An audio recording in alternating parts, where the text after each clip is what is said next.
Omurukiko rw'abekigombe ky'ebyobutegeki kya FDC okuruga Bunyoro retired Colonel Dr. Kiza Besigye hamwe na Ibrahim Semjunganda bagambire ngo urukiko rw'abebembezi b'ebyanga ningashi National Delegates Conference rwine kubaho 2019 kwezi oku n'obwo omuhandiiki w'ekigombe Nathan Nandala Mafabi hamwe na President w'ekigombe Patrick Amliat Oboy bari kugira ngo esente ziroho naja nankumbi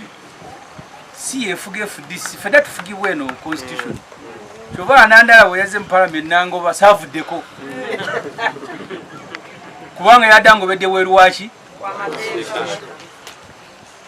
kakati muteko kwetegekera ebintu bibiri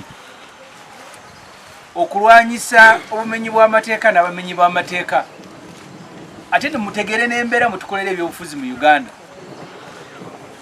19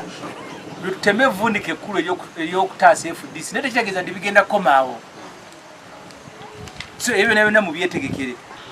constitution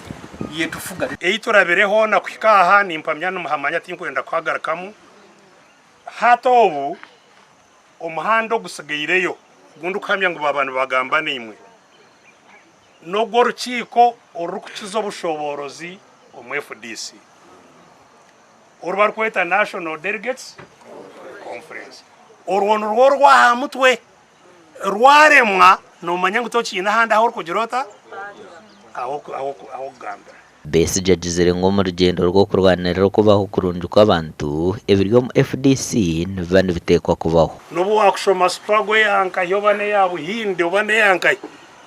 contradictions nkezi ebizwe biri kuzija mukebi bijabita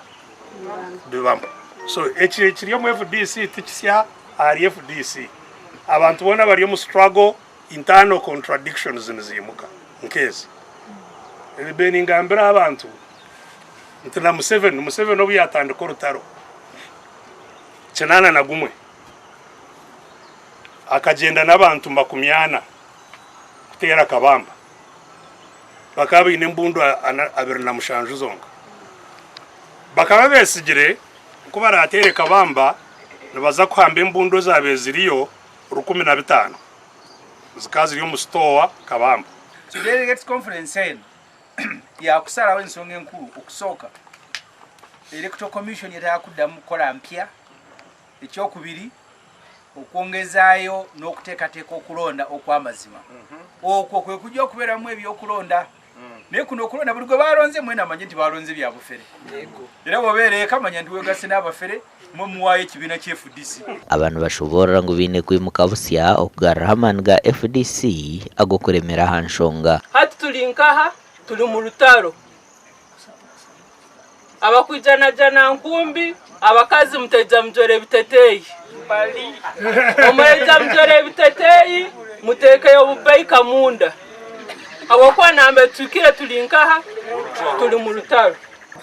That delegates conference is meant to